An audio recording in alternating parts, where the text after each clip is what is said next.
പേര് സഫൂറ, സ്വദേശം മഞ്ചേരിയാണ്. ഞാൻ ഫസ്റ്റ് ടൈമാണ് ഇത്രയും ക്രൗഡ്സിന്റെ മുന്നിൽ നിന്ന് സംസാരിക്കണത്. അതിന് നല്ലൊരു ടെൻഷൻ ഉണ്ട്.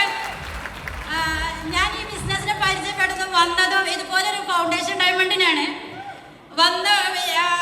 തുടക്കത്തിൽ തന്നെ നെഗറ്റീവ് ആയതുകൊണ്ട് തന്നെ മുനീർ സാറ് മൊമെന്റ് വൈഫിന്റെ കയ്യിലെ തരുള്ളൂ എന്ന് പറഞ്ഞിട്ടാണ് എന്നെ ഇങ്ങോട്ട് ക്ഷണിച്ചത്. അത് റോബിയിലെ റാങ്കിലായിരുന്ന മൊമെന്റ് വാങ്ങാനാണ് ഞാൻ വന്നത്. ഞാൻ അങ്ങനത്തെ ഒരു അവാർഡ്